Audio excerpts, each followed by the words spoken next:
स्वागत आहे तुमचं सुषमास किचनमध्ये। आपण समर स्पेशल आमरस पुरीचा बेत करणार आहोत। यासाठी मी बनवलेल्या पुऱ्या ह्या अगदी गव्हाच्या पिठापासून बनवलेल्या आहेत। यामध्ये रवा मैदा काहीही वापरलेलं नाही, फक्त गव्हाचं पीठ वापरलेलं आहे। यामध्ये जो रस बनवलेला आहे तो मिक्सरनं वगैरे न काढता पद्धत वेगळी आहे रस बनवायची, त्यामुळे व्हिडिओ शेवटपर्यंत बघा। मिक्सरने काढलेलं नाही, आंबे माचून घेतलेले नाहीत किंवा मग चिरून पण घेतलेले नाहीत। आमरस पुरीच्या रेसिपीला सुरुवात करूया। सर्वात आधी आपण पुरीचा पीठ मळून घेऊया आणि नंतर आपण रस करणार आहोत। आज आपण रसासोबत लागणारी आपण पुरी बनवणार आहोत, पण ही पुरी आपण याच्यामध्ये रवा मैदा न वापरता फक्त गव्हाच्या पिठापासून बनवणार आहोत। त्यासाठी मी गव्हाच्या पिठाची पुरी बनवण्यासाठी 1 वाटीभर मी गव्हाचं पीठ घेतले। यामध्ये किंचित मीठ टाकून घ्यायचं, अर्धा चमचा पिठी साखर किंवा मग तुम्ही मोठी साखर पण टाकू शकता याच्यामध्ये।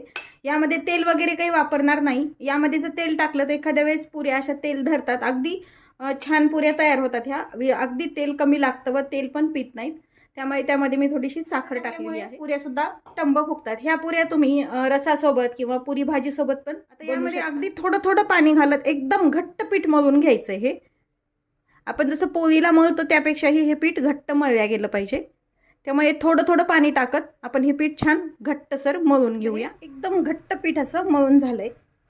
थोडासा तेलाचा हात घ्यायचा आणि याला सुकू नये म्हणून एक बोटभर तेल याला लावून घ्यायचंय आणि हे पीठ आता अर्धा तास असंच भिजू ठेवायचंय। भिजल्यामुळे काय होतं, पुऱ्या पण छान येतात, फुलतात सुद्धा व तेल कमी पितात। झाकण ठेवून एक अर्धा तास भिजून घेऊया। पुरीचं पीठ आपण मळून ठेवलंय। पीठ मुरेपर्यंत अर्धा तास पीठ मुरलं पाहिजे, तोपर्यंत आपण आंब्याचा रस तयार सोप्या पद्धतीनं। त्यासाठी मी ही देवगड हापूस घेतलेला आहे। 6 आंबे घेतले आहेत। साधारण अर्धा ते पाऊण तास पाण्यामध्ये आंबे टाकून ठेवायचे व स्वच्छ धुवून घ्यायचे। पाण्यामध्ये आंबे टाकून ठेवल्यामुळे आंब्यातील उष्णता कमी होते आणि यावरती जो चीक किंवा घाण जे असते सालीवरती ती पण पूर्ण निघून जाते। आता हे पाण्यामध्ये आंबे टाकून जे आंबे आहेत ते स्वच्छ पुसून घ्यायचे एका नॅपकिननं। आंबे आपण नॅपकिननं कोरडे करून घेतलेत। आता ह्या आंब्याचं हे डोळ काढून घ्यायचं याचं। आता आपण सर्व आंब्याचे डोळ काढून घेतलेत। हा चिरायचा वगैरे नाही आपल्याला, याची साल काढी जी असती आणि हे अशी वरची फक्त साल काढून घ्यायची आहे। सुरीने पण आपण काढू शकतो किंवा मग चिरून पण तुम्ही करू शकता, पण या पद्धतीने केल्यावर थोडाही रस असा वाया जात नाही, सालीला पण राहत नाही थोडाच पण।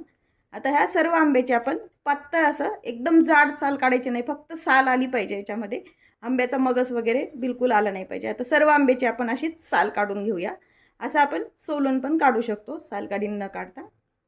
पण सर्व आंब्याच्या साली काढून घेतल्या। साल काढल्या त्याला आंब्याचा जास्त रस राहत नाही, त्यामुळे अशी साल काढून रस केल्यानंतर रस वाया जात नाही जास्त। चाळणी, ज्यूस गाळायची चाळणी किंवा मग तुम्ही पुरण जे असतं पुरण काढतो ती पण चाळणी तुम्ही घेऊ शकता। ही एक चाळणी घ्यायची व हे साल काढलेले आंबे घ्यायचे व यावरती असे घासायचे, म्हणजे याचा व्यवस्थित रस असा खाली गाळला जातो। हा रस पुन्हा मिक्सरनं वगैरे पण काढायची गरज नाही। आता आपण सर्व आंबे असेच या चाळणीवरती काढून रस करून घ्यायचा आहे। अगदी छान असा घट्टसर रस निघतो यामधून आणि कसं कोळीचं रेषा वगैरे पण यामध्ये पडत नाहीत बिलकुल, म्हणून असं केल्यानंतर पुन्हा रस मिक्सरनं किंवा मग गाळायची गरज। आंबे याच्यावरती काढून घेतलेले आहेत। एखाद्या वेळेस जर सालीला असा थोडाफार जरी रस राहिला तर तुम्ही ती साल ह्या चाळणीवरती अशी घासून घ्यायची, पूर्ण रस त्याचा निघून जातो। जाळीला थोडा रस लागतो, तो पूर्ण असा चमच्याने काढून घ्यायचा। आपण हा पूर्ण रस तयार करून घेतला। आंब्याची टेस्ट बघून यामध्ये थोडीशी पिठी साखर टाकून घ्यायची आहे। शक्यतो आंबा गोड असेल तर गरजही पडत नाही, टेस्ट बघूनच तुम्ही टाकून घ्यायची। खूप जणांना यामध्ये वेलची किंवा मग जायफळ पण आवडतं टाकलेलं, पण मला शक्यतो नॅचरल आंब्याची टेस्टच आवडते, त्यामुळे मी यामध्ये वेलची किंवा जायफळ वापरत नाही आहे। वेलची पावडर आणि जायफळ तुम्ही आवडत असेल तर तुम्ही वापरू शकता। आता हे मिक्स करून घ्यायचं आहे। हे आपला घट्ट असा आंब्याचा रस। यामध्ये तुम्हाला जर दूध किंवा मग पाणी वापरायचं असेल तर तुम्ही वापरू शकता, पण नॅचरल जी चव असते ती अगदी टेस्टी लागते, त्यामुळे मी शक्यतो दूध किंवा मग पाणी न वापरताच रस केलेला आहे। हा अर्धा तास झालाय आपला पुरीचं पीठ छान भिजलंय, अगदी घट्टसर भिजलंय हे व्यवस्थित। आपण हे पुरीच्या पिठाचा जो गोळा भिजवलाय तो एका पोळपाटावरती काढून घेतलाय व पुन्हा एकदा त्या पिठाला छान मळून घ्यायचं। जितकं मळतो आपण तितक्या पुऱ्या छान येतात त्याच्या। हे छान मळून झालंय। याच्यात तुम्हाला जशी पुरी हवी तशा जाड मोठ्या लाट्या तुम्ही करून घ्यायच्यात, म्हणजे छोटी मोठी मीडियम साईजची पुरी करते मी, त्यामुळे साधारण फार मोठी नाही व फार छोटी नाही अशा मी लाट्या तयार करून घेणार आहे.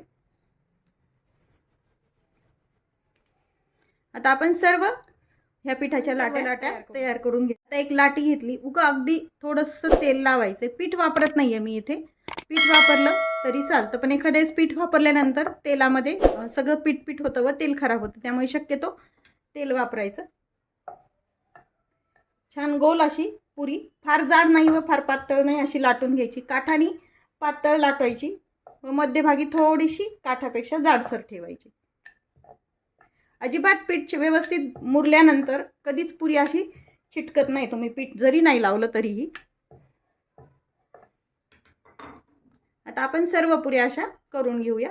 पुऱ्या लाटताना एखाद्या वेळेस आपली लाटी लहान मोठी होती, त्याच्यामुळे पुऱ्याचे आकार थोडेसे सगळे सारखे येत नाही. त्यासाठी एखादा असं झाकण, तुम्हाला ज्या साईजची पुरी करायची तसे झाकण, वाटी काही पण तुम्ही घेऊ शकता व यावरती असं प्रेस करून घ्यायचं. आपण नेहमी जसं पोळी लाटून पुरी करतो तसंच साईडचं काढून टाकायचं. म्हणजे हे याच्यासाठी की सर्व पुऱ्या तुमच्या एक साईजमध्ये होतील व दिसतील पण छान, त्यामुळे सर्व आकारात सारख्या पुऱ्या करण्यासाठी ही ट्रिक वापरू शकतो. घेतल्यात पीठ छान भिजल्यामुळं व मळून घेतल्यामुळं अजिबात पुऱ्या एकावर एक ठेवलं तरी चिटकत नाहीत. आता ह्या आपण पुऱ्या तळून तेल गरम करायला ठेवलंय.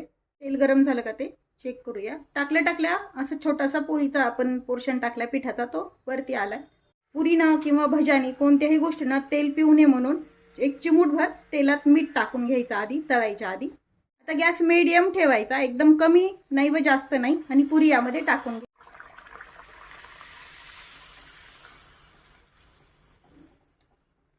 टंब फुगते पुरी, बघू शकता तुम्ही.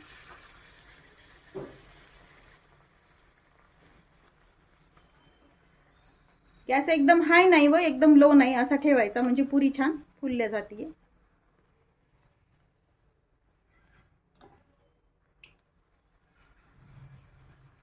तर ही पण पुरी आपण पूर्ण यातलं तेल काढून घ्यायचंय आणि काढून घ्यायची.